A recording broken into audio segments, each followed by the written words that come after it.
It's tea time. Cheers.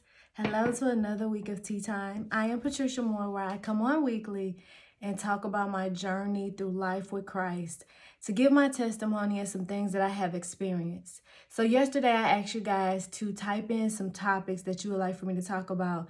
And I said, listen, I only want to cover topics that I've experienced, because I definitely don't want to put myself in a position where I'm talking about something I've never been through and I've never walked in your shoes. So I want to be very empathetic and sensitive to people's situation. Therefore, I'll talk about things that I have experienced.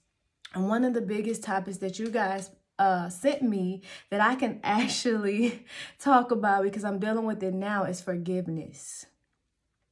Forgiveness is one of those things where you read the scriptures, God tells you that we shall forgive because he forgave us. I mean, we have all the information, but when it's time to actually do it, I think what happens is that we get stuck in not forgetting.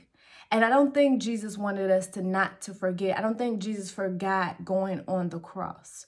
I believe every time we take communion, every time we read stories in the Bible, that we remember what happened in those examples that were given. But the one thing that God wanted us to do was to remember the lesson of how God got us through, how God was with us, how God loved us and gave us the mercy that we didn't deserve, so that we ourselves can pour out that same love, mercy, and forgiveness to others. That's what those stories are to remind us of. Of course, you don't forget the pain that you went through. And even sometimes for me, it's like a constant broken record.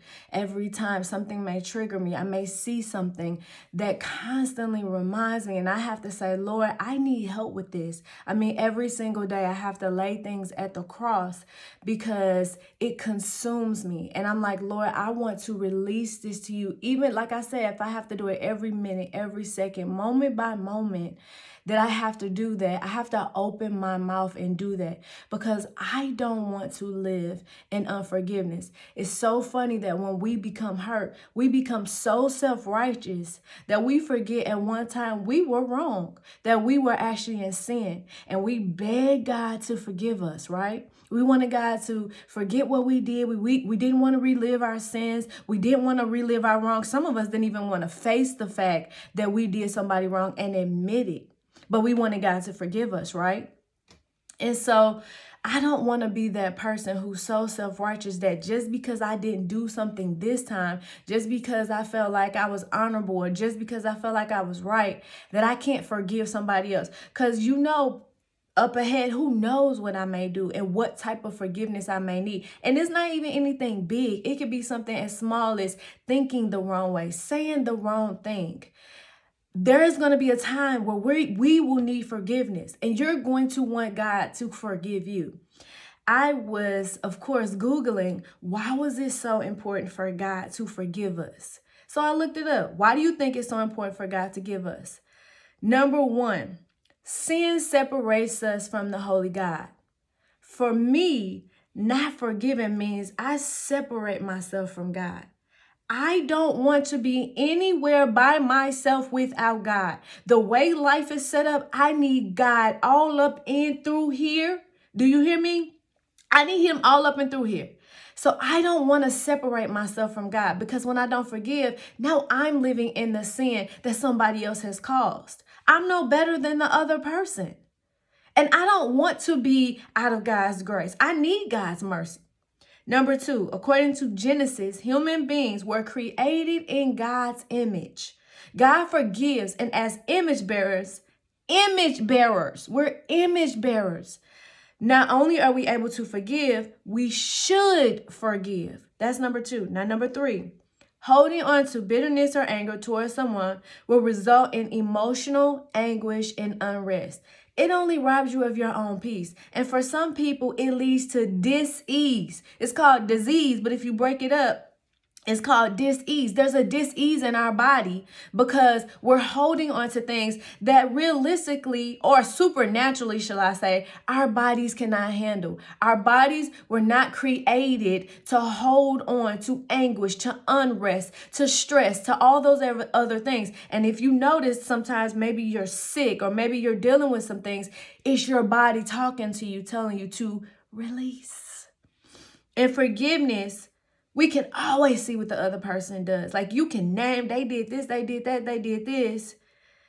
But if you ask God, I want you to take on your forgiving heart. Let me tell you the main thing that it does, it makes you see yourself.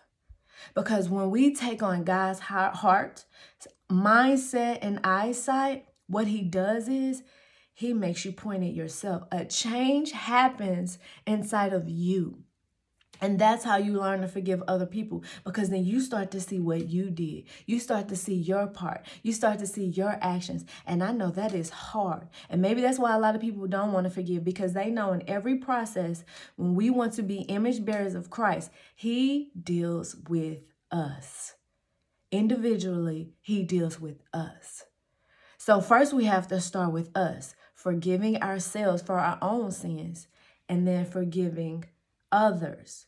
I gave you 3 reasons why. We don't want to be set apart from God. We're image bearers.